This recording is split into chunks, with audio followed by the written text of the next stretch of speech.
अफगानिस्तान में तालिबान ने महिलाओं को लेकर नए कानून लागू कर दिए हैं। महिलाओं को सख्त हिदायत देते हुए उनके घरों से बाहर बोलने पर रोक लगा दी गई है। इसके साथ ही उन्हें सार्वजनिक जगहों पर हमेशा अपने शरीर और चेहरे को मोटे कपड़े से ढकने का आदेश दिया गया है।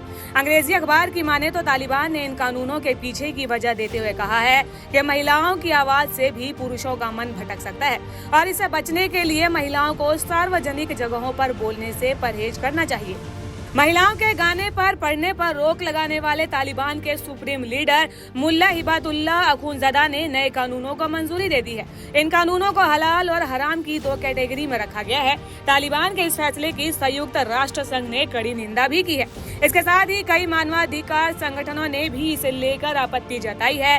तालिबान ने महिलाओं के घर में गाने और तेज आवाज में पढ़ने से भी मना किया है। जिन महिलाओं या लड़कियों को नए कानून तोड़ने का दोषी पाया जाएगा, उन्हें कड़ी सजा का प्रावधान भी रखा गया है। महिलाओं से छीन लिया है नौकरी करने का अधिकार। 15 अगस्त 2021 को अफगानिस्तान की सत्ता दूसरी बार तालिबान के हाथ में आई और उसी दिन से महिलाओं पर प्रतिबंध बढ़ते ही चले गए। सबसे पहले अलग अलग सरकारी संस्थानों में काम कर रही महिलाओं से उनकी नौकरियां छीनी गई और फिर उनकी पढ़ाई पर पाबंदियां ही लगा दी गई। अफगानिस्तान में महिलाएं सिर्फ 6ठी कक्षा तक ही पढ़ाई कर सकती है। पुरुषों पर भी लगाए गए हैं प्रतिबंध। तालिबान ने इस बार महिलाओं के अलावा पुरुषों पर भी प्रतिबंध लगाए हैं। पुरुषों को घर से बाहर निकलते समय घुटनों तक अपने शरीर को ढकना होगा। तो वहीं तालिबान ने किसी भी जीवित शख्स की तस्वीर खींचने पर भी यहाँ पाबंदी लगाई है। न सिर्फ महिलाओं पर प्रतिबंध है, बल्कि तालिबान ने सत्ता में आने के बाद कई ऐसे कानून लागू किए हैं जो कि मानवाधिकारों के खिलाफ है और इसमें सबसे अहम सार्वजनिक जगहों पर सजा देना है। वो 2 घटनाएं आपको बताते हैं जब तालिबान ने लोगों को सार्वजनिक तौर पर सजा दी थी। सबसे पहले तो समलैंगिक संबंध के आरोप में कोड़े मारकर पिटाई की गई थी। तालिबान ने इस साल जून में समलैंगिक संबंध बनाने के आरोप में 63 लोगों की कोड़े मारकर पिटाई की थी और इसमें 14 महिलाएं भी शामिल थी। एक न्यूज एजेंसी की अगर माने तो इन लोगों को समलैंगिकता, चोरी और अनैतिक संबंध बनाने का दोषी पाया गया था।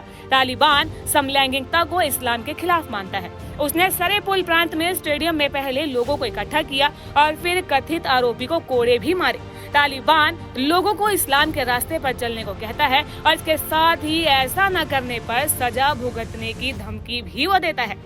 अवैध संबंध बनाने पर पत्थर मारने की भी दी थी सजा। तालिबानी हुकूमत के सुप्रीम लीडर मुल्ला हिबातुल्लाह अखुंज़दा ने इस साल मार्च में महिलाओं के लिए एक फरमान भी जारी किया था। इस फरमान के मुताबिक जो भी महिला एडल्ट्री मामले में दोषी हुई, उसकी पत्थरों से मार मार कर हत्या कर दी जाएगी। एक ऑडियो मैसेज में अखुंज़दा ने पश्चिमी देशों के लोकतंत्र को चुनौती देते हुए इस्लामिक कानून शरिया को सख्ती से लागू करने का आदेश दिया था। उसने कहा, आप ये कहते हैं कि ये महिलाओं के अधिकारों का उल्लंघन है और जब हम उन्हें पत्थर मारकर सजा देते हैं, लेकिन जल्द ही एडल्ट्री के लिए ये सजा लागू की जाएगी।